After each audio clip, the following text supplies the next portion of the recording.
15장 50절에서 59절, 58절까지 저와 여러분 한 절씩 교독하며 읽도록 하겠습니다. 우리는 이번 한 주간 부활에 대한 바울의 주장들을 묵상하고 있습니다. 여러분 들으셨겠지만 당시 고린도 교회 안에는 헬라 철학의 영향으로 몸의 부활은 없다라며 부활을 부정하는 자들이 있었습니다. 그들은 영혼만 구원받으면 되지 굳이 썩어 없어질 몸이 어떻게 다시 사느냐며 부활을 인정하지 않았던 것입니다. 바울은 그들을 향해서 이렇게 단호하게 말합니다. 부활은 어떠한 신화나 환상이 아니라 역사적인 사실이라고 바울은 외칩니다. 만약 부활이 없다면 우리의 믿음도 헛되고 우리는 여전히 죄 가운데 있을 것이라고 바울은 힘주어서 말했습니다. 바울은 부활이야말로 그리스도인들이 마땅히 붙잡아야 할 최종적인 진리라고 강조하는 것을 우리는 알 수 있습니다. 바울은 부활이 역사적 사실이며 진리라는 것을 어떤 방식으로 주장을 했습니까? 우리는 이번 한 주간 바울이 단락별로 다양한 내용들과 방식들을 통해서 부활이 역사적인 사실이며 정말 우리가 그리스도인으로서 반드시 붙잡아야 할 최종적인 진리라는 것을 우리는 확인해 왔습니다. 그 내용들을 이제 오늘 마지막 부분이기 때문에 간단하게 정리한다고 생각하고 한번 지난 시간 것들을 되새겨 보면 이렇습니다. 먼저 1절에서부터 11절에서는 바울은 그 부활의 역사적인 증거를 제시했습니다. 예수 그리스도의 부활은 구약의 예언에 성취된 역사적 사실이면서 확실한 목격자들이 있었다는 겁니다. 그 다음으로 이어서 12절부터 19절까지는 부활이 없었을 때, 부활을 인정하지 않았을 때에 찾아오게 되는 비극에 대해서 이야기하면서 부활은 사실이라고 바울은 주장하는 것을 보게 됩니다. 만약 그리스도의 몸에 부활이 없다면 복음 전파와 믿음은 완전히 헛것이 되며 세상에서 그리스도인이 가장 불쌍한 자가 될 거라고 바울은 이야기했던 것입니다. 그 다음 이어서 20절에서부터 28절에 보면 그리스도의 부활의 첫 열매 되심과 승리를 통해 바울은 부활을 주장했습니다. 그리스도께서는 부활의 첫 열매가 되셔서 아담 안에서 모든 사람이 죽은 것 같이 모든 사람을 살리실 것이며 만물을 복종시키시고 최종적으로 죽음의 권세를 멸하신다고 바울은 이야기했습니다. 29절에서부터 34절에서는 부활 신앙이 주는 그 현재적인 삶을 이야기했습니다. 만약에 부활이 없다면 순간 죽음의 위협을 무릅쓰고 헌신할 이유가 없다는 것이죠.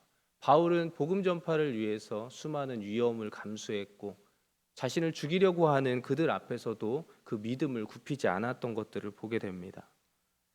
35절에서부터 49절까지는 어제 살펴봤던 본문에서는 부활의 몸의 신비와 영광을 통해서 부활의 사실을 주장했습니다.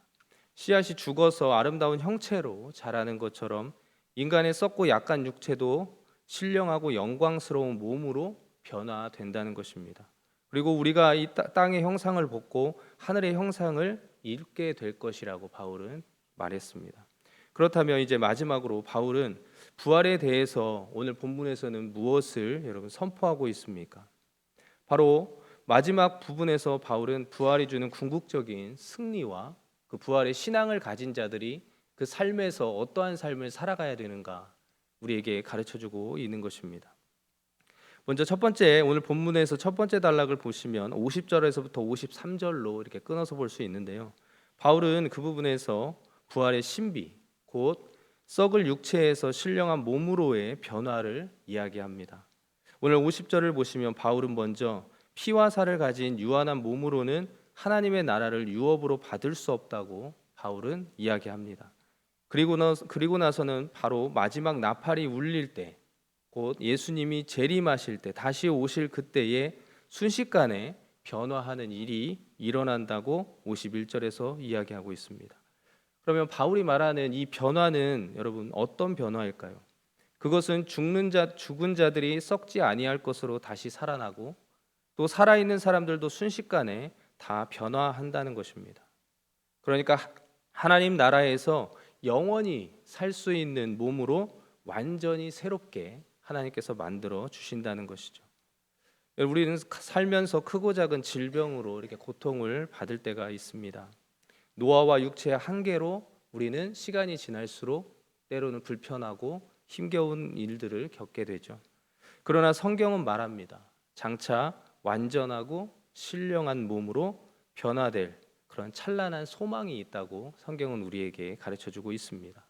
이 소망이 있기에 우리는 오늘의 삶에서 능력을 또 은혜를 또 바라보면서 살아갈 수 있게 되는 것입니다. 이어지는 9절에서 바울은 부활이 단순히 다시 사는 것이 아니라고 말합니다. 그러면 다시 사는 것이 아닌 그 무엇이 있다는 걸까요? 바울은 부활을 다시 사는 것을 넘어서 인류를 가장 오랫동안 공포와 종노릇에 묶어놨던 그 죽음이라는 절대 권세를 완전히 밟아 이기는 사건이라고 바울은 선포하고 있습니다.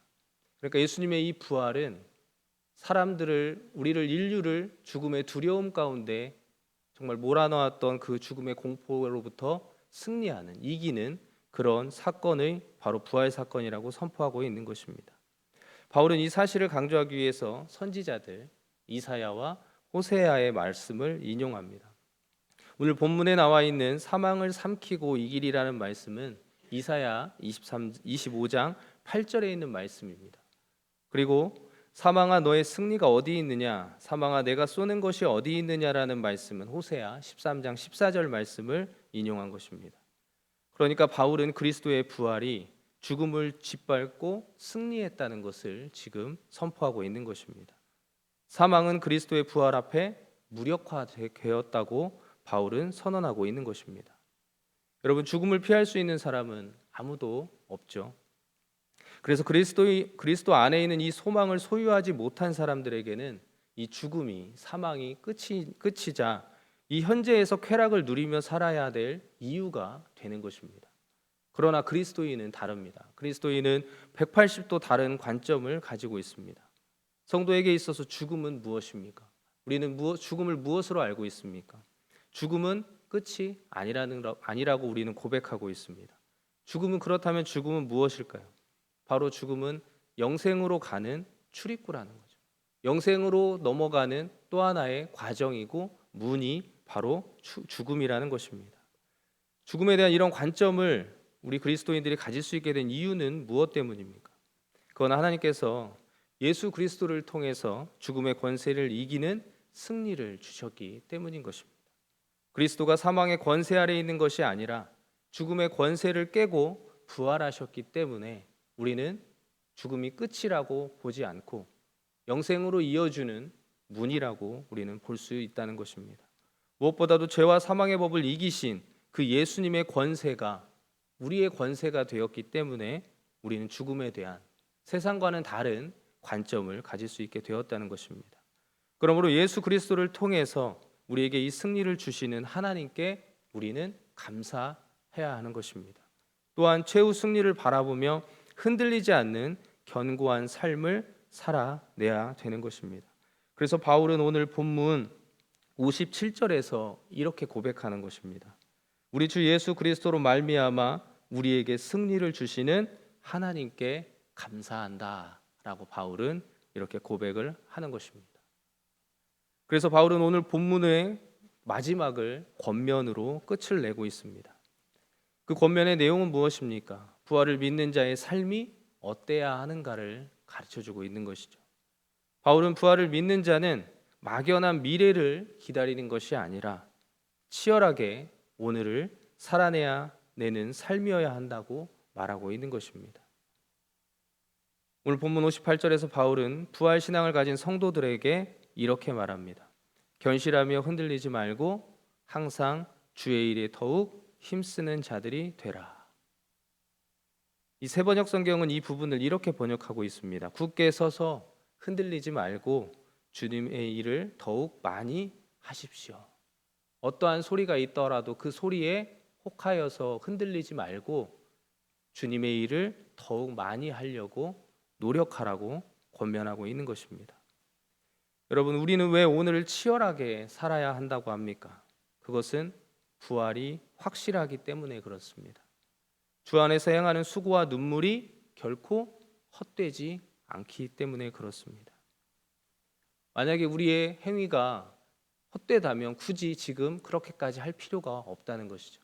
그러나 우리에게는 죽음이 끝이 아닌 또 다른 세계로 넘어가는 길이 있고 우리에게는 영원한 삶이 있기 때문에 지금의 수고와 지금의 눈물이 결코 헛되지 않다는 것입니다. 하나님께서는 바울을 통해서 성도에게 약속들을 주셨죠. 어떤 약속들을 주셨습니까? 하나님께서는 미래의 부활에 대해서 약속해 주셨습니다. 하나님 나라에서 영원히 살게 된다는 약속을 주셨습니다. 하나님께서 친히 디자인하신 새로운 몸과 함께 그 나라를 준비하신다고 하나님께서는 약속해 주셨습니다. 여러분 이 사실을 믿으십니까? 여러분 이 약속들은 우리가 이 땅에서 살아야 하는 동기가 되는 것이고 또한 삶에 대한 책임도 안겨줍니다. 그래서 우리는 우리에게 주어진 이 시간이 여러분 1분 1초가 소중한 것입니다. 그리고 하나님 나라를 위해서 해야 할 많은 일들이 우리에게 있는 것입니다. 이 일에 동참할 수 있도록 우리는 사람들을 초청해야 합니다. 아직도 부활신앙이 없이 이 현세적인 삶에만 빠져 있는 사람들이 있다면 그들을 이 삶으로 초청해야 한다는 것입니다. 이 신앙 안으로 그들을 인도해야 한다는 것이죠. 그리고 주님 안에서 성장할 수 있도록 그들에게 계속해서 주님의 교훈과 주의 말씀을 통한 깨달음들을 우리는 나눌 수 있어야 한다는 것입니다. 대부분의 사람들은 삶을 자기 거라고 생각하고 마음대로 즐기는 그런 파티쯤으로 여겨서 먹고 마시며 즐기자라고 라며 허비하고 있습니다. 그러나 미래의 약속을 생각하면 더는 그런 식으로 여러분 삶을 허비해서는 안 되는 것입니다. 주님을 위해 하는 수고는 결코 헛되지 않습니다. 죽음으로 끝나버리는 열매 없는 활동이 결코 아니라는 것입니다. 주 안에서 수고하는 것은 하나님 나라에 대한 엄청난 약속과 그 보상에 참여하는 것입니다. 그러므로 사랑하는 여러분, 저와 여러분은 믿음 안에서 흔들리지 않고 견고한 삶을 살아야 됩니다. 동요하거나 의심해서는 안 되고요. 흔들려서도 안 됩니다. 거짓 교사들의 혹하는 말에 귀를 기울이지 않고 우리는 부활 신앙을 가지고 굳게 서 있어야 하는 것입니다. 그리고 항상 주의 일에 더욱 힘쓰는 자들이 되어야 하는 것입니다. 주님의 약속들을 기억하고 우리는 묵묵히 지금처럼 계속해서 충성의 삶을 살아야 한다는 것입니다. 사랑하는 여러분, 하나님께서는 인류의 죄를 대속하시기 위해서 그리스도를 십자가에 죽게 하셨습니다. 하나님께서는 십자가에 죽어 장사되신 그리스도를 다시 살리셨습니다. 그리스도는 부활의 첫 열매가 되셨습니다. 그리스도가 첫 열매가 되셨다는 것은 부활에 대한 보증입니다. 첫째라는 것은 두 번째가 있고 세 번째가 있다는 것이죠. 그리스도가 부활의 첫 열매라면 여러분 둘째, 셋째는 누구일까요? 바로 성도입니다.